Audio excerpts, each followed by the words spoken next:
안녕하세요. 인생살이 보따리입니다. 오늘 들려드릴 이야기는 23년 전 남대문 시장에서 잃어버린 아들을 찾아 헤매던 서지원 사장과 우연히 그녀의 회사에 취직한 운전기사 이준호의 이야기입니다. 특별한 자장가와 가죽 팔찌가 모자의 단서가 되고 복잡한 감정의 소용돌이를 거쳐 23년 만에 이뤄진 감동적인 재회까지 잃어버린 시간을 뛰어넘는 모자의 사랑을 담은 이야기를 시작합니다. 서울의 스카이라인이 빛나는 아침, 한국투자금융의 본사 건물 앞에 검은색 세단이 멈춰 섰습니다. 정장을 완벽하게 차려입은 50대 중반의 여성 서지원 사장이 건물에서 나왔습니다. 날카로운 눈매와 단정한 헤어스타일, 어깨에 걸친 명품 가방까지 모든 것이 완벽했죠. 그녀의 발걸음은 자신감과 권위로 가득 차 있었습니다. 오늘 일정 확인했나요? 서지원은 옆에서 태블릿을 들고 있는 새로 채용한 수행비서 김미영에게 물었습니다. 네, 사장님. 10시 30분에 경제인 포럼 기조연설. 그 후 점심시간에 글로벌 파트너십 계약 체결식입니다. 오후에는 이사회 회의가 예정되어 있습니다. 서지원은 만족스럽게 고개를 끄덕였습니다. 그녀 앞에 젊은 남성이 공손하게 차 문을 열며 인사했습니다. 이 청년은 최근에 새로 채용된 운전기사 이준호였습니다. 28살의 나이에 단정한 외모와 예의 바른 태도가 인상적이었죠. 안녕하세요, 사장님. 오늘도 좋은 아침입니다. 서지원은 가볍게 고개를 끄덕이며 차에 올랐습니다. 이준호는 신속하게 운전석에 자리 잡았고 김미영도 함께 뒷좌석에 탑승했습니다. 차는 조용히 서울 도심으로 향했습니다. 창밖으로 바쁘게 움직이는 도시의 모습이 스쳐 지나갔습니다. 서지원은 태블릿으로 오늘 발표할 연설문을 마지막으로 검토하고 있었죠. 그녀의 표정은 냉정했고 눈동자는 빠르게 화면을 훑고 있었습니다. 한국투자금융은 그녀의 리더십 아래 지난 10년간 업계 최고의 자리를 지켜왔습니다. 완벽주의자로 알려진 서지원은 자신에게도 직원들에게도 높은 기준을 요구했죠. 이준호는 분비는 도로를 능숙하게 운전하며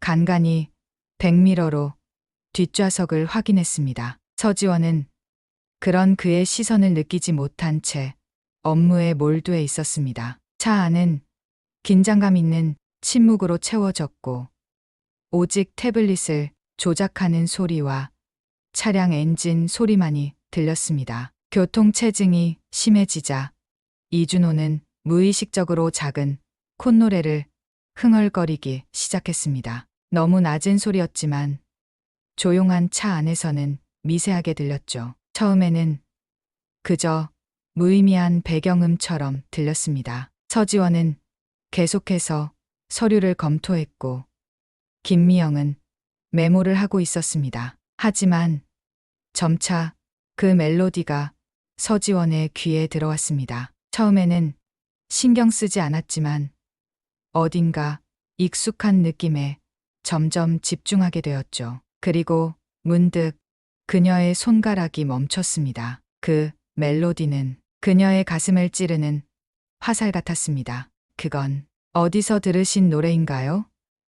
서지원의 목소리는 평소와 다르게 살짝 떨렸습니다. 이준호는 깜짝 놀라 콧노래를 멈추고 백미러를 통해 서지원을 바라보았습니다. 죄송합니다, 사장님. 무의식적으로 흥얼거렸네요. 아니요, 괜찮습니다. 그 노래가 궁금해서요.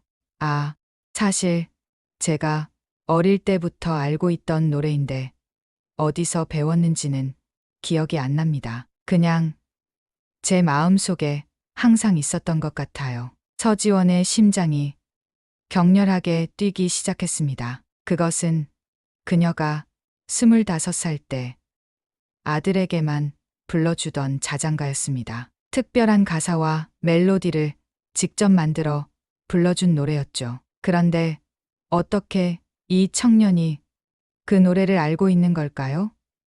서지원은 표정을 감추려 애썼지만 내면은 태풍이 휘몰아치는 것 같았습니다. 서지원은 창밖으로 시선을 돌렸습니다. 그녀의 뇌리에 23해 전의 기억이 폭포처럼 쏟아졌습니다. 남대문 시장의 북적이는 인파, 짧은 순간의 부주의, 그리고 영원한 후회로 남은 그날의 기억이었죠. 서지원의 손끝이 미세하게 떨렸습니다. 평소의 냉정함이 순식간에 무너졌지만 그녀는 완벽하게 감정을 숨겼습니다. 차가 목적지에 도착했다는 이준호의 알림에 서지원은 정신을 차렸습니다. 그녀는 김미영에게 포럼이 끝나면 연락할 테니 이준호와 함께 기다리라고 지시했습니다. 세계경제포럼 행사장에 들어서는 서지원의 발걸음은 평소와 같이 당당했습니다. 그러나 그녀의 마음은 이미 그곳에 있지 않았죠. 연설 내내 그녀는 기계처럼 말을 이어갔고 누구도 그녀의 내면의 혼란을 알아채지 못했습니다. 행사가 끝나고 차에 돌아온 서지원은 완벽한 연설을 마쳤다는 축하를 받았습니다. 하지만 그녀의 귀에는 들리지 않았죠. 그녀의 모든 감각은 운전석에 앉은 젊은 남자에게 집중되어 있었습니다. 서지원은 이준호에게 그의 성장 배경에 대해 물었습니다. 이는 서지원이 직원의 사생활에 관심을 보이는 매우 이례적인 일이었기에 백미러로 의아한 눈빛을 보내는 이준호와 살짝 놀란 표정의 김미영이 그 순간을 지켜보았습니다. 이준호는 서울 노원구의 한 보육원에서 자랐으며 18살까지 그곳에서 지냈고 이후에는 혼자 생활했다고 답했습니다. 서지원의 심장이 또다시 쿵쾅거렸습니다. 노원구의 보육원. 그녀가 수년간 수소문했던 바로 그 지역이었습니다. 그날 이후 그녀는 몇 달 동안 미친 듯이 아들을 찾아 헤매었죠. 경찰, 시장 상인들, 주변 보육시설까지. 하지만 5살 배기 아이는 그렇게 흔적도 없이 사라졌습니다. 서지원은 이준호의 나이를 물었습니다. 28. 그 나이는 정확히 맞아떨어졌습니다. 하지만 확신할 수 없었습니다. 세상에는 같은 나이의 사람이 수없이 많으니까요. 그리고 지금 이 순간 그녀는 냉철한 판단력으로 유명한 기업인이 아니라 잃어버린 아들을 간절히 찾는 한 여자일 뿐이었습니다. 사무실로 돌아온 서지원은 김미영을 호출했습니다. 그녀는 인사팀에 연락해 이준호의 신상 정보를 상세히 알아봐 달라고 요청했습니다. 김미영은 놀랐지만 질문하지 않고 지시에 따랐죠. 서지원은 창문을 바라보며 서울의 스카이라인이 저녁 노을에 물드는 풍경을 응시했습니다. 23년 전 그녀는 이제 막 사업을 시작한 젊은 싱글맘이었습니다. 남편 없이 아들을 키우며 사업을 일으키는 것은 쉽지 않았죠. 그날도 중요한 거래처와의 미팅을 위해 아들 민호를 데리고 재료를 사러 남대문 시장에 갔었습니다. 순간의 실수였습니다. 천으로 된 완제품 샘플을 살펴보는 짧은 순간 그녀의 손을 잡고 있던 민호가 사라졌습니다. 혼잡한 시장, 수많은 인파, 그리고 5살 아이의 작은 키. 그것이 평생의 후회가 된 순간이었죠. 서지원은 몇 달 동안 사업도 미루고 아이를 찾아 헤맸습니다. 하지만 결국 그녀는 현실을 받아들여야 했고 슬픔을 가슴에 묻은 채 사업의 모든 것을 쏟았습니다. 그렇게 23년이 흘렀고 그녀는 한국의 대표적 여성 기업인이 되었습니다. 그날 밤 서지원은 잠을 이루지 못했습니다. 머릿속은 이준호의 얼굴과 민호의 어린 모습이 겹쳐지며 복잡했습니다. 콧노래, 나이, 보육원, 모든 것이 맞아떨어졌지만 그녀는 확신할 수 없었습니다. 확인할 방법이 필요했죠. 하지만 어떻게? 운전기사에게 갑자기 다가가 혹시 당신이 내 아들이 아닐까요? 라고 물을 수는 없었습니다. 증거가 필요했습니다. 확실한 증거가 필요했습니다. 다음 날 아침 서지원의 책상 위에는 김미영이 가져다 놓은 이준호의 상세 인사 기록이 놓여 있었습니다. 서지원은 마음을 진정시키며 천천히 서류를 펼쳤습니다. 이준호, 28살, 노원구 희망보육원 출신, 생년월일은 7월 15일, 민호의 생일과 정확히 일치했습니다. 숨이 턱 막히는 느낌이었죠. 서지원은 천천히 숨을 들이마시며 자리에서 일어났습니다. 창가로 걸어가 탁 트인 서울 전경을 바라보았습니다. 모든 정황이 맞아떨어졌지만 그녀는 직감 이상의 것이 필요했습니다. 서지원은 김미영에게 이준호를 자신의 사무실로 부르라고 지시했습니다. 몇 분 후 조심스럽게 문을 두드리는 소리가 들렸습니다. 이준호가 공손하게 인사하며 사무실에 들어섰습니다. 서지원은 가능한 한 평소처럼 보이려 애쓰며 자리에 앉으라고 손짓했습니다. 긴장감이 사무실을 가득 채웠습니다. 이준호는 왜 CEO가 자신을 불렀는지 의아해하는 표정이었지만 정중하게 기다렸습니다. 서지원은 자연스러운 대화로 시작했습니다. 업무 만족도, 회사 생활 적응 여부, 그리고 점차 그의 과거로 화제를 옮겼습니다. 이준호는 처음에는 경계하는 듯했으나 서지원의 진심 어린 관심에 조금씩 마음을 열기 시작했습니다. 보육원에서의 생활은 어땠나요? 서지원이 물었습니다. 이준호는 잠시 생각에 잠겼습니다. 그는 힘들었지만 견딜만 했다고 답했습니다. 다른 아이들과 달리 그는 버려진 게 아니라 잃어버려진 아이라는 이야기를 들었다고 했죠. 그 말에 서지원의 심장이 더 빠르게 뛰기 시작했습니다. 이준호는 계속해서 이야기했습니다. 원장님이 그에게 항상 내 부모님은 분명 널 찾고 있을 거야 라고 말해주었다고 했습니다. 하지만 아무도 그를 찾으러 오지 않았고 청소년기에 접어들면서 그는 그런 희망을 버렸다고 했습니다. 서지원은 목구멍까지 차오르는 감정을 억누르며 이준호에게 물었습니다. 어떻게 보육원에 오게 되었는지 기억하느냐고요.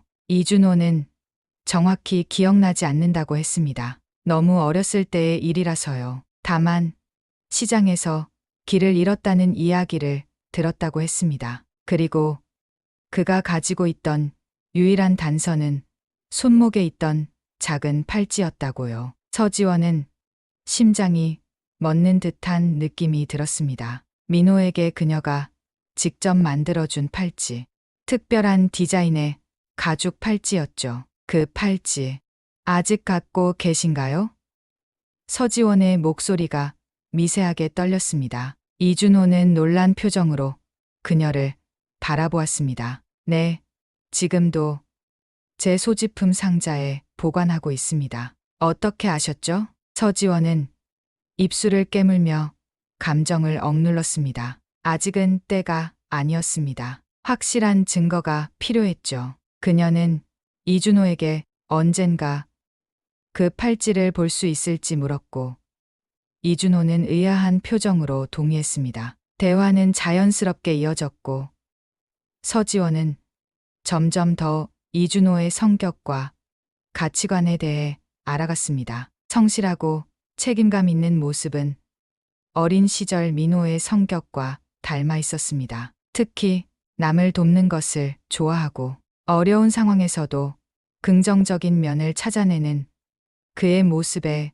서지원은 가슴이 뭉클해졌습니다. 이준호가 사무실을 나간 후 서지원은 오랫동안 자리에 앉아 생각에 잠겼습니다. 직감은 그가 민호라고 말하고 있었지만 그녀는 감정에 휘둘리지 않는 사람이었습니다. 객관적인 확인이 필요했죠. 서지원은 김미영을 불러 어떤 이유에서든 이준호와 자신이 더 많은 시간을 보낼 수 있도록 일정을 조정해달라고 요청했습니다. 그날부터 서지원은 의도적으로 이준호와 더 많은 대화를 나눴습니다. 이제 그녀는 회사에 오갈 때마다 앞좌석에 앉아 이준호와 이야기를 나눴습니다. 처음에는 어색해하던 이준호도 점차 서지원과의 대화에 편안함을 느끼기 시작했습니다. 그들은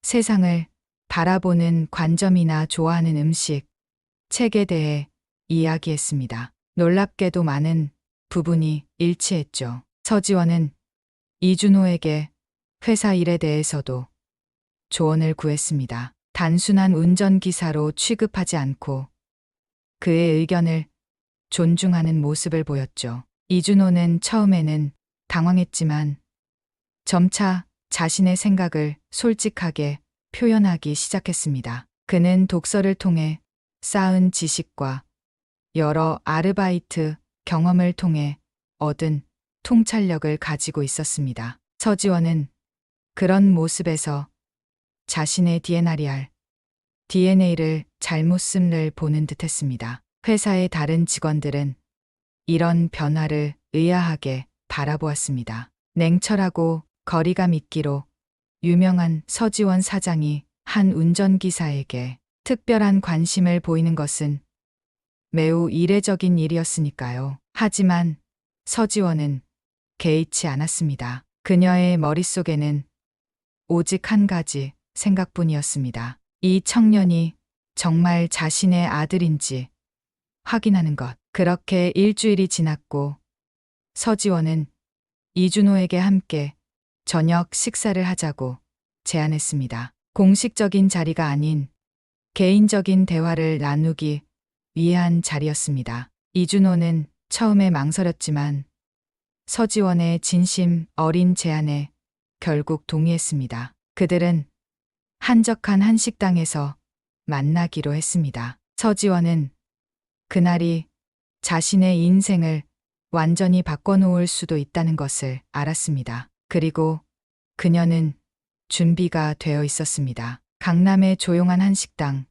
서지원은 도착 20분 전부터 자리에 앉아 있었습니다. 평소 철저하게 시간을 지키는 그녀지만 오늘은 유난히 일찍 도착했죠. 심장은 여전히 빠르게 뛰고 있었고 손은 미세하게 떨리고 있었습니다. 서지원은 그동안 수십 번의 중요한 계약 체결과 협상 자리에 참석했지만 이토록 긴장한 적은 없었습니다. 정확히 약속 시간에 이준호가 도착했습니다. 평소의 제복 대신 단정한 캐주얼 차림으로 나타난 그는 어색한 미소를 지었습니다. 사장과의 사적인 만남은 분명 그에게도 부담스러운 자리였을 테니까요. 서지원은 최대한 편안한 분위기를 조성하려 노력했습니다. 그녀는 이준호에게 메뉴 선택을 맡겼고 이준호는 잠시 고민하다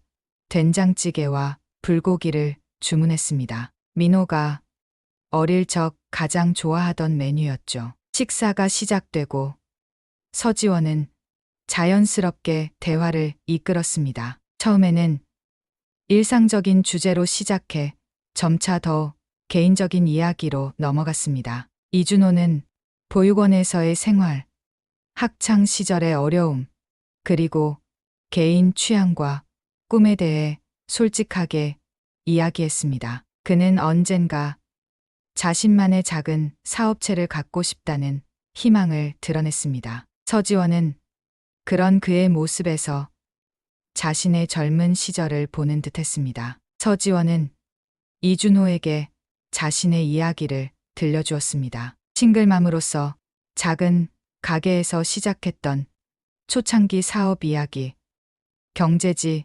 인터뷰에서도 밝힌 적 없는 개인사였습니다. 이준호의 눈빛이 놀라움을 담아 커졌습니다. 서지원은 민호와 함께했던 시절, 사업과 육아를 병행했던 어려움에 대해 이야기했습니다. 하지만 민호를 잃게 된 이야기는 아직 꺼내지 않았습니다. 때가 되면 말하리라 생각했죠.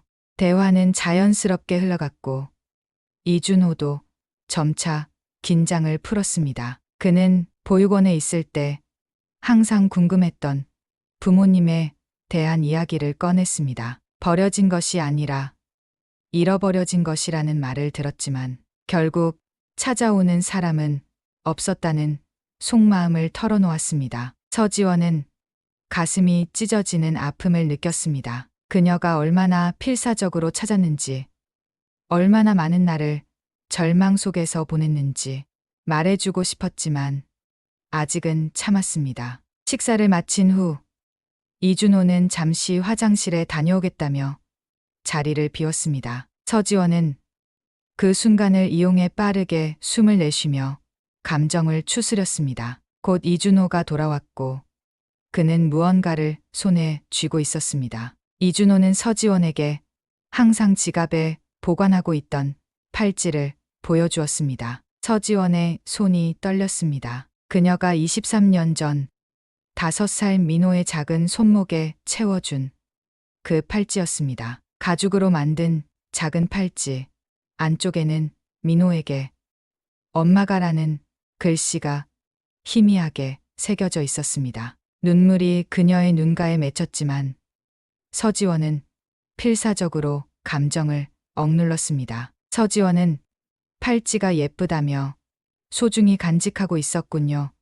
나는 말만 건넸습니다. 이준호는 고개를 끄덕이며 이 팔찌가 유일한 단서라서 언젠가 부모님을 만날 때 도움이 될지도 모른다고 생각했다고 덧붙였습니다. 서지원은 더 이상 감정을 참을 수 없었습니다. 그녀는 잠시 화장실에 다녀오겠다며 자리를 피했고 화장실 칸막이 안에서 조용히 눈물을 흘렸습니다. 의심의 여지가 없었습니다. 이준호는 민호였습니다. 그녀의 아들이었습니다. 그토록 오랫동안 찾아 헤매던 그 아이였습니다. 화장실에서 나온 서지원은 완벽하게 감정을 추스른 상태였습니다. 그녀는 이준호에게 오늘 함께 해줘서 고맙다는 인사와 함께 다음에 또 이야기할 시간이 있으면 좋겠다는 바람을 전했습니다.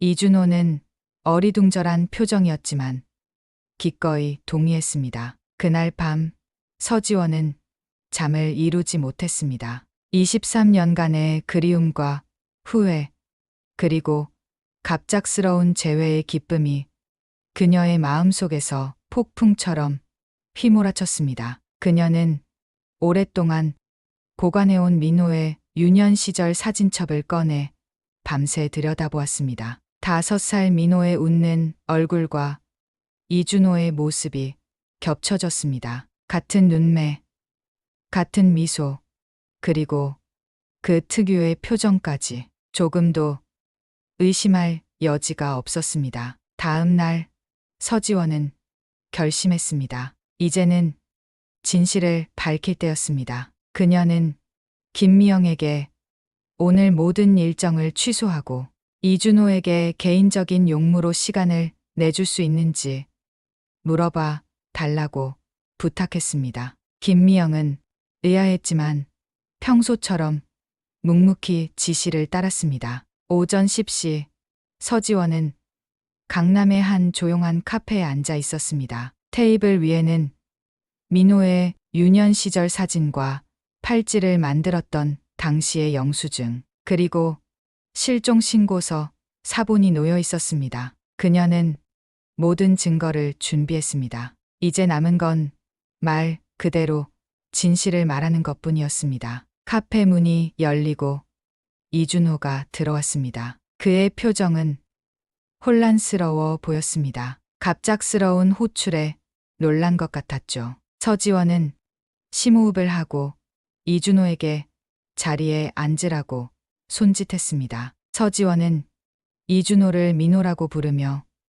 오늘 할 이야기가 그의 인생을 완전히 바꿔놓을 수도 있다며 준비가 되었는지 물었습니다. 이준호의 얼굴이 당혹감으로 가득 찼습니다. 그는 자리에 앉은 채 서지원을 바라보았습니다. 서지원은 테이블 위에 놓인 서류들을 하나씩 이준호에게 보여주기 시작했습니다. 먼저 오래된 흑백 사진 한 장이었습니다. 5살 민호가 자그마한 가죽 팔찌를 차고 활짝 웃고 있는 사진이었습니다. 이준호는 입술을 꽉 깨물었습니다. 그리고 실종 신고서와 이후 수년간 이어진 신문 광고, 전단지 등 서지원이 아들을 찾기 위해 했던 모든 노력의 기록들이 이어졌습니다. 서지원은 23년 전 그날의 이야기를 천천히 들려주었습니다. 남대문 시장의 혼잡함, 잠시 딴 데 신경 쓴 사이 사라진 민호, 그리고 그 후 그녀가 얼마나 미친 듯이 아들을 찾아 헤맸는지에 대한 이야기였습니다. 경찰서, 실종아동센터, 인근 보육시설까지 찾아다녔지만 끝내 민호를 찾지 못했다는 사실, 그리고 결국 현실을 받아들이고 일에 모든 것을 쏟아부었다는 것까지. 서지원의 눈에서는 눈물이 흘러내렸지만 그녀의 목소리는 흔들리지 않았습니다. 이준호는 말없이 그 모든 증거를 바라보았습니다. 그의 눈빛은 혼란과 충격, 그리고 무언가를 깨닫는 듯한 복잡한 감정들이 교차했습니다. 그는 주머니에서 자신의 팔찌를 꺼내 테이블 위의 사진과 나란히 놓았습니다. 완벽하게 일치했습니다. 그럼 제가 민호라는 건가요? 이준호의 목소리는 떨리고 있었습니다. 서지원은 천천히 고개를 끄덕였습니다. 그녀는 민호의 혈액형과 어릴 적 알았던 수두 자국, 그리고 오른쪽 엄지발가락이 약간 안쪽으로 휘어 있다는 특징까지, 오직 어머니만이 알 수 있는 사소한 특징들을 하나하나 이야기했습니다. 이준호의 얼굴이 점점 창백해졌습니다. 그 모든 특징이 정확했습니다. 카페 안의 시간이 멈춘 듯 했습니다. 이준호, 아니, 이제는 민호라고 불러야 할 그는 한동안 아무 말도 하지 못했습니다. 그의 머릿속은 혼란스러운 생각들로 가득 찼습니다. 버려진 줄 알았던 자신이 사실은 잃어버려졌던 것이라는 사실, 그리고 그토록 오랫동안 자신의 어머니가 찾아 헤매었다는 진실은 그의 정체성을 완전히 뒤흔들어 놓았습니다. 전 항상 버려진 아이라고 생각했어요. 아무도 저를 원하지 않는다고 생각했어요. 민호의 목소리가 떨렸습니다. 서지원은 머리를 가로저었습니다. 그녀의 눈에서는 멈추지 않는 눈물이 흘렀습니다. 그녀는 한시도 아들을 포기한 적이 없었습니다. 단지 삶이, 운명이 그들을 갈라놓았을 뿐이었습니다. 내가 정말 그립고 미안했어. 너무 보고 싶었어. 서지원의 목소리가 흔들렸습니다. 완벽한 기업인의 이미지는 온데간데 없이 사라지고 그 자리에는 그저 아들을 그리워하는 한 어머니만이 남아 있었습니다. 민호는 고개를 숙였습니다. 그의 어깨가 작게 떨렸습니다. 23년간 쌓아온 그의 정체성과 현실 사이의 괴리가 그를 압도했습니다. 한동안 두 사람 사이에는 침묵만이 흘렀습니다. 시간이 필요해요. 생각할 시간이 필요합니다. 민호는 마침내 입을 열었습니다. 서지원은 이해한다는 듯 고개를 끄덕였습니다. 그녀도 알고 있었습니다. 이런 진실을 갑자기 받아들이는 것은 누구에게나 쉽지 않은 일이라는 것을요. 그녀는 민호에게 자신의 연락처가 적힌 명함을 건넸습니다. 언제든지 준비가 되면 연락해달라고 말했습니다. 민호는 말없이 명함을 받아들였고 혼란스러운 표정으로 카페를 나갔습니다. 그날 이후 서지원은 일주일 동안 민호에게서 연락을 받지 못했습니다. 그녀는 불안과 초조함 속에서 하루하루를 보냈지만 민호에게 시간을 주기로 했습니다. 회사에서도 그녀는 민호를 만나지 않았습니다. 민호가 휴가를 신청했다는 소식을 들었기 때문이었습니다. 서지원은 자신이 너무 성급하게 진실을 밝힌 것은 아닌지 후회도 됐습니다. 하지만 그녀는 무엇보다 민호가 자신의 진심을 알아주길 바랐습니다. 그렇게 일주일이 지나고 서지원의 핸드폰이 울렸습니다. 익숙하지 않은 번호였지만 그녀의 직감은 민호의 전화임을 알았습니다. 그녀는 떨리는 손으로 전화를 받았습니다. 민호였습니다. 그는 만나서 이야기하고 싶다고 했습니다. 서지원은 즉시 동의했습니다. 그들은 한강공원에서 만났습니다. 초여름의 따스한 바람이 불어오는 저녁이었습니다. 민호는 벤치에 앉아 강을 바라보고 있었고 서지원이 다가가자 고개를 돌렸습니다. 일주일 사이에 그는 많이 야위어 보였습니다. 그의 눈에는 피로함이 가득했지만 동시에 어떤 결심이 서 있는 듯한 빛도 있었습니다. 민호는 일주일 동안 많은 생각을 했다고 말했습니다. 보육원 원장님을 찾아가 이야기를 나누었고 자신이 들어왔을 당시의 기록도 확인했다고 했습니다. 모든 것이 서지원의 이야기와 일치했습니다. 그리고 무엇보다 그는 내면의 소리에 귀 기울였다고 했습니다. 어린 시절부터 항상 자신의 마음 한구석에 있었던 그 노래, 그 콧노래가 바로 그의 엄마가 불러주던 자장가였다는 사실을 깨달았다고 했습니다. 저는 아직도 이 모든 게 믿기지 않아요. 하지만 제 안에 있는 무언가가 이게 진실이라고 말하고 있어요. 민호의 말에 서지원은 조용히 눈물을 흘렸습니다. 그녀는 민호에게 무엇이든 묻고 싶은 것이 있으면 물어보라고 했습니다. 그녀는 모든 것을 진실되게 대답하겠다고 약속했습니다. 민호는 잠시 침묵했다가 질문을 시작했습니다. 왜 시장에 그를 데리고 갔는지, 왜 더 조심하지 않았는지, 왜 그를 찾는 것을 포기했는지, 모든 질문에는 원망과 아픔이 가득했습니다. 서지원은 모든 질문에 솔직하게 답했습니다. 당시 그녀는 젊은 싱글맘으로 사업을 막 시작한 상태였고 아이를 맡길 곳이 없어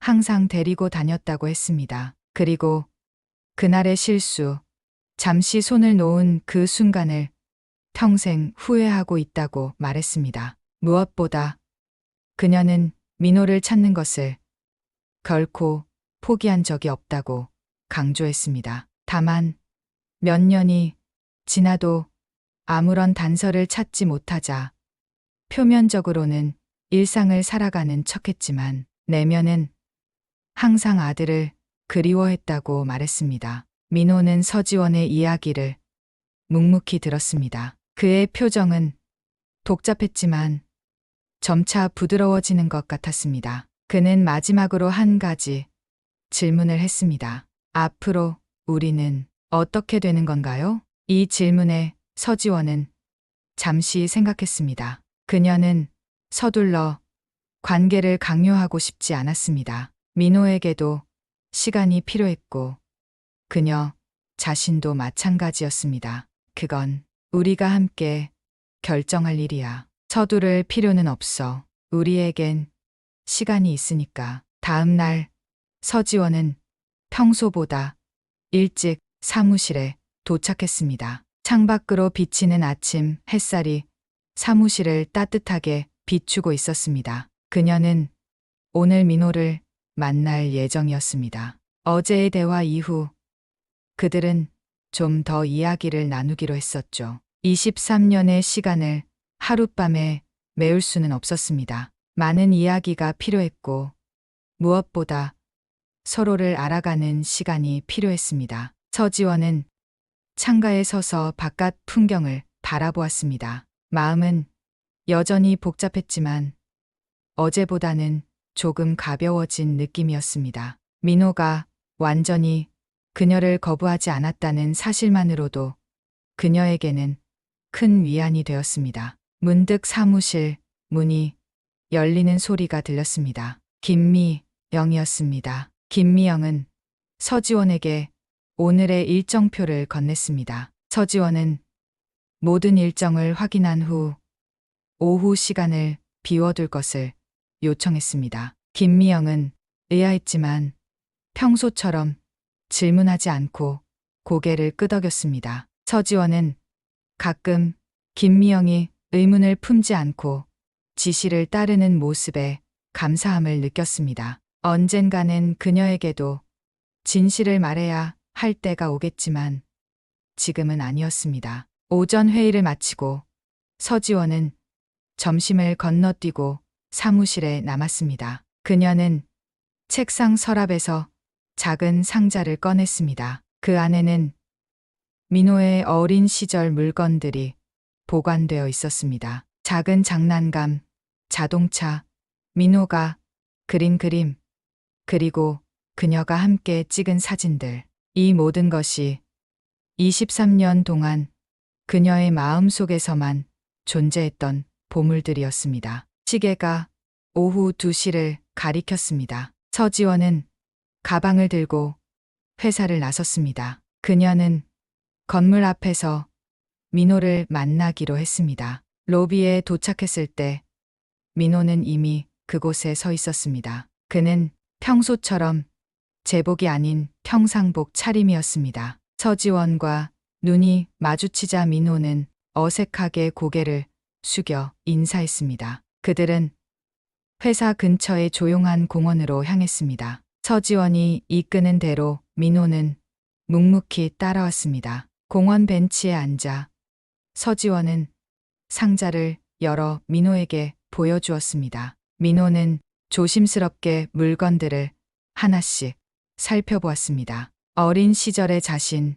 알지 못했던 자신의 모습이 담긴 사진들에 그의 눈빛이 흔들렸습니다. 서지원은 민호에게 그의 아버지에 대한 이야기를 들려주었습니다. 대학 시절 만난 첫사랑이었지만 서로 다른 꿈을 줬다가 헤어졌다는 이야기였습니다. 그녀가 임신 사실을 알았을 때 그는 이미 해외로 떠난 후였고 연락이 닿지 않았다고 했습니다. 그래서 그녀는 혼자 민호를 키우기로 결심했다고 말했습니다. 민호의 아버지는 몇 년 후 해외에서 사고로 세상을 떠났다는 소식을 들었고 그녀는 그 사실을 늘 가슴에 담아두었다고 했습니다. 민호는 묵묵히 서지원의 이야기를 들었습니다. 그의 표정에서는 여전히 혼란과 감정의 소용돌이가 느껴졌지만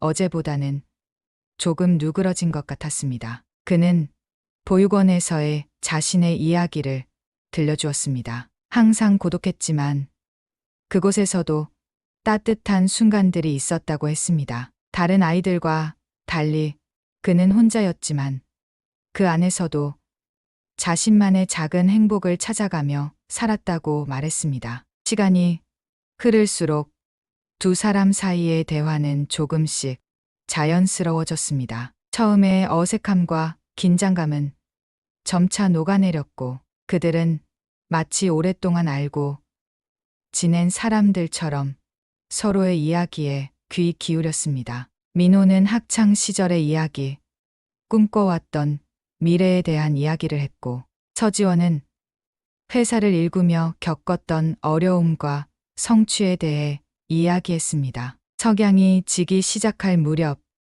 그들은 벤치에서 일어났습니다. 서지원은 민호에게 저녁 식사를 함께 하자고 제안했습니다. 민호는 잠시 생각하더니 고개를 끄덕였습니다. 그들은 근처의 한 식당으로 향했습니다. 식당에 들어서자 서지원은 주인에게 조용한 자리를 요청했습니다. 그들은 창가 쪽에 한적한 테이블에 앉았습니다. 식사를 주문하고 기다리는 동안 민호는 문득 서지원에게 물었습니다. 앞으로 직장에서는 어떻게 지내야 할지, 다른 직원들에게 이 관계를 어떻게 설명할지에 대한 질문이었습니다. 서지원은 잠시 생각했습니다. 그녀도 이 부분에 대해 고민하고 있었습니다. 하루아침에 모든 것을 바꿀 수는 없었습니다. 시간이 필요했고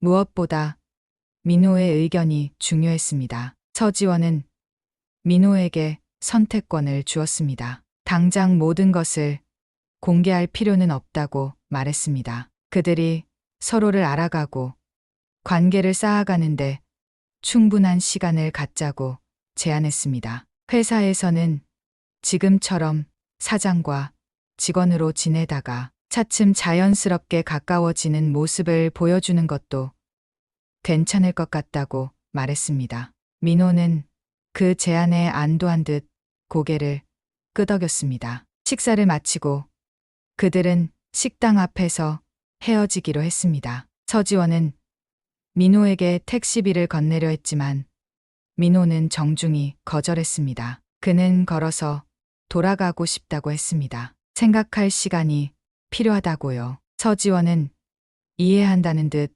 고개를 끄덕였습니다. 헤어지기 전 민호는 서지원에게 마지막 질문을 던졌습니다. 그동안 왜 그녀는 가족을 이루지 않았는지에 대한 질문이었습니다. 서지원은 잠시 말을 고르다가 대답했습니다. 민호를 잃은 후 그녀의 마음 속에는 항상 빈자리가 있었다고 했습니다. 그 빈자리를 누구도 채울 수 없었고, 그래서 그녀는 오직 일에만, 그리고 민호를 찾는 희망에만 의지하며 살아왔다고 말했습니다. 민호의 눈에 이해의 빛이 어렸습니다. 그는 고개를 숙여 인사한 후 천천히 돌아섰습니다. 서지원은 민호의 뒷모습이 사라질 때까지 그 자리에 서 있었습니다. 그녀의 마음은 이상하게 평온했습니다. 23년 만에 처음으로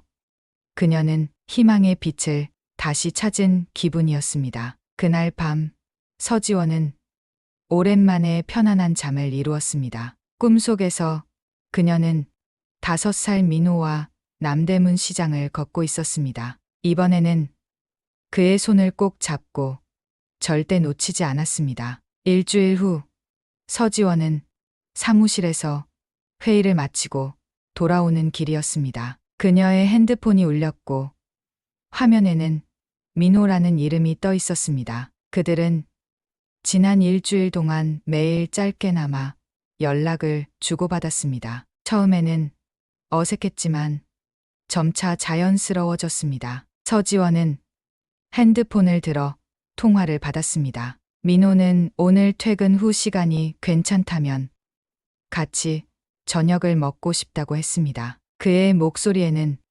평소와 다른 무언가가 느껴졌습니다. 서지원은 즉시 동의했고 그들은 회사 근처의 조용한 레스토랑에서 만나기로 했습니다. 오후 내내 서지원은 민호가 왜 갑자기 만나자고 했는지 궁금했습니다. 그녀는 혹시 그가 더 이상 이 관계를 원치 않는 것은 아닐지 불안해했습니다. 하지만 동시에 민호가 그동안 보여준 모습을 떠올리며 스스로를 진정시켰습니다. 그는 이미 첫걸음을 내딛었고 그녀 역시 마찬가지였습니다. 이제 그들에게 필요한 것은 시간과 인내였습니다. 저녁 시간이 되자 서지원은 약속 장소로 향했습니다. 그녀는 평소보다 조금 더 신경 써서 옷을 골랐고 화장도 자연스럽게 했습니다. 레스토랑에 도착했을 때 민호는 이미 테이블에 앉아 있었습니다. 그의 앞에는 작은 종이 봉투가 놓여 있었습니다. 서지원이 테이블에 앉자 민호는 긴장한 표정으로 인사했습니다. 그들은 간단한 안부를 나눈 후 음식을 주문했습니다. 식사가 나오기를 기다리는 동안 민호는 조심스럽게 봉투를 서지원에게 건넸습니다. 이게 뭐예요? 서지원이 물었습니다. 민호는 잠시 망설이다가 대답했습니다. 그가 보육원에 있을 때 받은 편지라고 했습니다. 18세 생일, 보육원을 떠나기 직전에 원장님이 준 것이라고요. 그동안 한 번도 열어보지 않았다고 했습니다. 왠지 두려웠다고요. 하지만 이제는 그 내용을 알고 싶다고 했습니다. 그리고 서지원과 함께 읽고 싶다고 덧붙였습니다. 서지원은 조심스럽게 봉투를 열었습니다. 안에는 낡은 종이 한 장이 들어 있었습니다. 그것은 민호가 보육원에 맡겨졌을 당시의 기록이었습니다. 날짜, 시간, 그리고 그가 입고 있던 옷과 가지고 있던 물건들의 목록이었습니다. 그 중에는 가죽 팔찌와 함께 작은 쪽지가 있었다고 기록되어 있었습니다. 그 쪽지의 내용도 함께 기록되어 있었습니다. 우리의 소중한 민호에게 엄마가 반드시 널 찾을게. 절대 포기하지 않을게. 사랑해. 서지원의 손이 떨렸습니다. 그 쪽지는 그녀가 민호의 팔찌와 함께 넣어둔 것이었습니다. 항상 아들의 손목에 팔찌를 채워주면서 그녀는 그 말을 되뇌곤 했었습니다. 그리고 민호가 실종되던 날, 그녀는 급하게 작은 쪽지에 그 말을 적어 팔찌 안쪽에 넣어두었던 것이었습니다. 이 쪽지, 기억나요? 민호가 물었습니다. 서지원은 고개를 끄덕였습니다. 말로 표현할 수 없는 감정이 그녀를 압도했습니다. 그녀의 손은 여전히 떨리고 있었고 눈에서는 눈물이 흘러내렸습니다. 원장님이 말씀하셨어요. 제가 처음 보육원에 왔을 때 제 팔찌 안에 이 쪽지가 있었다고요. 하지만 저는 그동안 그 사실을 몰랐어요. 원장님이 제 18번째 생일에 이 사실을 알려주셨지만 저는 믿고 싶지 않았어요. 버려진 게 아니라 잃어버려진 것이라는 사실을 받아들이기 너무 어려웠어요. 민호의 목소리가 떨렸습니다. 그의 눈에도 눈물이 고여 있었습니다. 서지원은 민호의 손을 잡았습니다. 처음으로 그녀는 아들의 손을 잡았고 민호는 거부하지 않았습니다. 미안해, 민호야. 정말 미안해. 엄마가 너를 찾지 못해서 내가 그동안 얼마나 외롭고 힘들었을지. 서지원의 말에 민호는 고개를 저었습니다. 그는 이제 이해한다고 말했습니다. 서지원이 그를 버린 것이 아니라는 사실을, 그리고 그가 그토록 그리워하던 가족이 실제로 존재했다는 사실을 이제야 온전히 받아들일 수 있다고 말했습니다. 그들의 식사는 거의 손대지 않은 채 식었습니다. 하지만 그것은 중요하지 않았습니다. 그들은 서로의 이야기에 그리고 서로의 존재에 집중했습니다. 민호는 서지원에게 어린 시절의 기억들, 보육원에서의 삶, 그리고 자립 후의 어려움과 성취에 대해 이야기했습니다. 서지원은 민호를 잃은 후의 삶, 그리고 그를 찾기 위해 했던 모든 노력들에 대해 이야기했습니다. 시간이 얼마나 흘렀는지 모를 정도로 그들은 대화에 몰두했습니다. 레스토랑이 거의 비워질 때까지 그들은 23년간의 빈 공간을 메우려는 듯 끝없이 이야기를 나눴습니다. 밤이 깊어갈 무렵 그들은 레스토랑을 나섰습니다. 서지원은 민호에게 자신의 집에 들르지 않겠냐고 제안했습니다. 그녀의 집에는 민호의 어린 시절 물건들이 더 많이 보관되어 있었습니다. 민호는 잠시 고민하다가 고개를 끄덕였습니다. 서지원의 집은 강남에 위치한 고급 아파트였습니다. 인테리어는 심플하고 모던했지만 곳곳에 따뜻한 감성이 느껴졌습니다. 민호는 조심스럽게 집 안으로 들어섰습니다. 서지원은 그를 거실로 안내했고 잠시 후 큰 상자를 가지고 돌아왔습니다. 상자 안에는 민호의 어린 시절 사진 앨범, 장난감, 그리고 그가 그렸던 그림들이 가득했습니다. 민호는 하나하나 꺼내보며 어린 시절의 자신을 만나는 듯 했습니다. 그는 자신이 그렸던 그림을 보며 미소 지었고 어린 시절 사진 속 자신의 모습에 놀라워했습니다. 이런 모습이었구나. 나의 어린 시절이. 민호의 말에 서지원은 미소 지었습니다. 그녀는 민호에게 각 사진이 언제 어디서 찍혔는지, 그림은 어떤 상황에서 그렸는지 설명해 주었습니다. 그들은 마치 타임머신을 타고 과거로 돌아간 듯 민호의 어린 시절을 함께 여행했습니다. 시계가 자정을 가리킬 무렵 민호는 일어나 집으로 돌아가겠다고 말했습니다. 서지원은 아쉬워하면서도 이해한다는 듯 고개를 끄덕였습니다. 그녀는 민호에게 상자를 가져가라고 권했지만 민호는 다음에 다시 보러 오겠다며 거절했습니다. 현관에서 헤어지기 전 민호는 잠시 망설이다가 서지원에게 물었습니다. 그를 뭐라고 불러야 할지.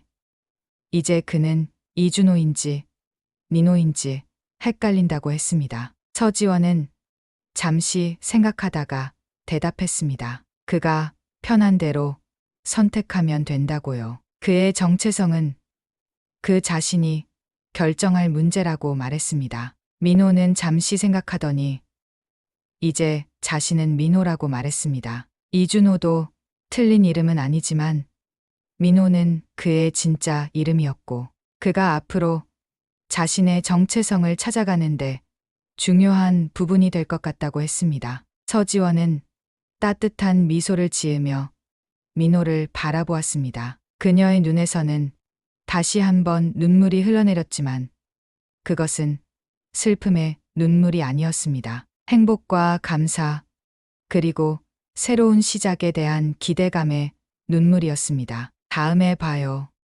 엄마. 민호의 말에 서지원의 눈에서는 더 많은 눈물이 흘러내렸습니다. 그녀는 아무 말도 할 수 없었습니다. 다만 고개를 끄덕이며 그녀의 아들을 바라보았습니다. 민호는 미소를 지으며 돌아섰고 엘리베이터에 오르기 전 한 번 더 손을 흔들었습니다. 서지원은 문이 닫힌 후에도 한동안 그 자리에 서 있었습니다. 그녀의 마음은 평온했습니다. 오늘 밤 그녀는 23년 만에 처음으로 완전한 모습의 자신으로 돌아온 기분이었습니다. 이듬해 봄 서지원의 회사 로비에는 특별한 기운이 감돌았습니다. 한국투자금융 창립 20주년 기념식이 오늘 열릴 예정이었습니다. 직원들은 분주히 준비를 마치고 있었고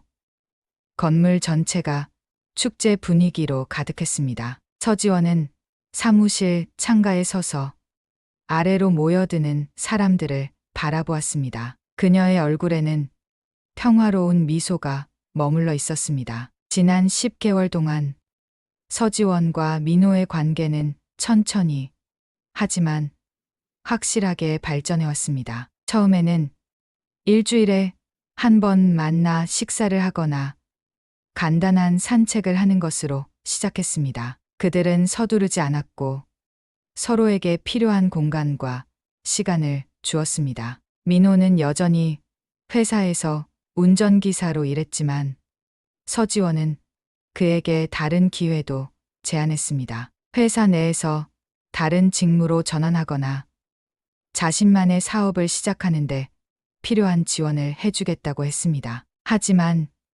민호는 아직 준비가 되지 않았다며 조금 더 시간이 필요하다고 했습니다. 회사에서 그들의 관계는 공식적으로 밝혀지지 않았습니다. 다만 서지원이 민호에게 보이는 관심과 신뢰는 자연스럽게 다른 직원들의 눈에도 띄었습니다. 처음에는 수근거림이 있었지만 점차 그들은 서지원이 민호의 잠재력을 알아본 것이라 생각하게 되었습니다. 서지원은 회의에서 종종 민호의 의견을 물었고 그의 제안들이 실제로 회사 운영에 도움이 되는 경우가 많았습니다. 민호는 현장에서 보고 느낀 것들을 솔직하게 이야기했고 그것이 회사의 새로운 시각이 되었습니다. 프라이베이트 자리에서는 그들은 점점 더 편안한 모자 관계를 형성해 갔습니다. 민호는 서지원의 집을 자주 방문했고 때로는 주말 내내 머물기도 했습니다. 그들은 함께 요리를 하고 영화를 보고 서로의 인생 이야기를 나누었습니다. 서지원은 민호에게 어린 시절 이야기를 들려주었고 민호는 보육원에서의 추억들을 공유했습니다. 아픔도 있었지만 그들은 그 아픔조차도 함께 나누며 치유해 갔습니다. 서지원이 생각에 잠겨 있을 때 사무실 문이 열렸습니다. 김미영이었습니다. 그녀는 오늘 행사 준비가 모두 완료되었다고 보고했습니다. 서지원은 고개를 끄덕이며 감사 인사를 건넸습니다. 김미영은 잠시 망설이다가 물었습니다. 오늘 특별한 발표가 있는지 궁금하다고 했습니다. 서지원은 미소를 지으며 그런 셈이라고 대답했습니다. 김미영은 고개를 끄덕이고 물러났습니다. 시간이 흘러 기념식이 시작되었습니다. 대강당은 직원들과 주요 협력사, 언론인들로 가득 찼습니다. 서지원은 단상에 올라 창립 20주년을 맞은 소감과 앞으로의 비전에 대해 이야기했습니다. 그녀의 연설은 힘이 있었고 동시에 따뜻했습니다. 청중들은 그녀의 말 한마디 한마디에 집중했습니다. 연설을 마친 서지원은 잠시 숨을 고르더니 예상치 못한 이야기를 꺼냈습니다. 그녀는 최근 몇 개월 동안 회사의 새로운 사회공헌 사업에 대해 구상해왔다고 했습니다. 특히 고아와 위탁 가정 아이들을 위한 교육 및 자립 지원 프로그램에 관한 것이었습니다. 그리고 이 프로그램을 이끌어갈 새로운 리더로 민호를 소개했습니다. 민호가 단상에 올랐을 때 회장 안에는 작은 술렁임이 일었습니다. 모두가 알고 있는 서지원의 운전기사였기 때문이었습니다. 민호는 긴장한 모습이었지만 침착하게 마이크 앞에 섰습니다. 그는 간결하게 자신의 배경을 소개했습니다. 보육원에서 자랐고 18살부터 혼자 살아왔다는 이야기였습니다.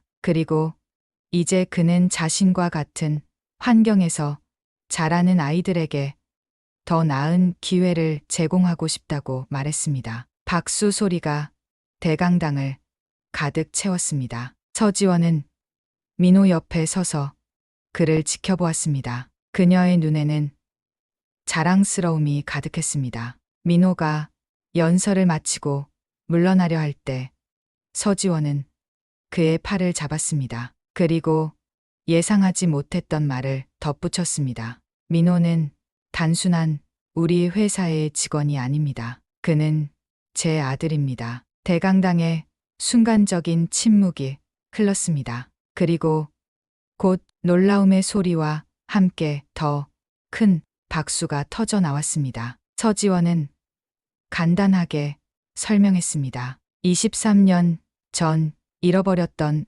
아들을 우연히 다시 만났고 지난 1년간 서로를 알아가는 시간을 가졌다는 이야기였습니다. 그녀는 이것이 개인적인 이야기지만 회사의 새로운 방향성과 맞닿아 있기에 공유하게 되었다고 말했습니다. 행사가 끝난 후 서지원과 민호는 많은 축하와 질문을 받았습니다. 그들은 가능한 한 자연스럽게 대응했고 너무 많은 세부 사항은 밝히지 않았습니다. 그것은 여전히 그들만의 소중한 이야기였으니까요. 저녁, 서지원의 집에서 작은 축하 모임이 열렸습니다. 김미영과 몇몇 가까운 직원들만 초대되었습니다. 민호는 요리를 준비했고 서지원은 와인을 골랐습니다. 그들은 마치 오랫동안 함께한 가족처럼 자연스러웠습니다. 늦은 밤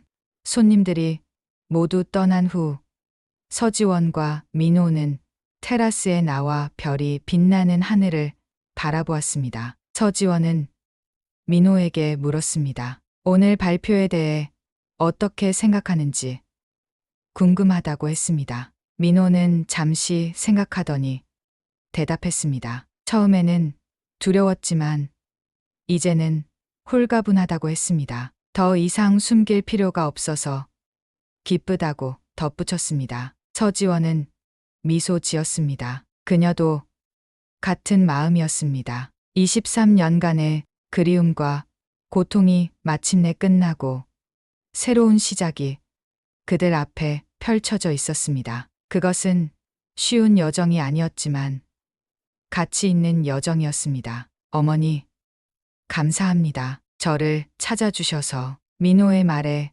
서지원은 따뜻한 미소를 지었습니다. 그녀는 민호의 손을 잡았습니다. 더 이상 말은 필요 없었습니다. 그들의 눈빛과 손길이 모든 것을 말해주고 있었으니까요. 저 멀리 서울의 밤하늘에 별들이 더 밝게 빛나는 것 같았습니다. 마치 오랜 시간 헤어져 있던 모자의 재회를 축복하는 듯했습니다. 서지원과 민호는 그렇게 밤하늘 아래 나란히 서서 그들 앞에 펼쳐질 새로운 일상을 조용히 맞이했습니다. 그것은 끝이 아닌 진정한 시작이었습니다.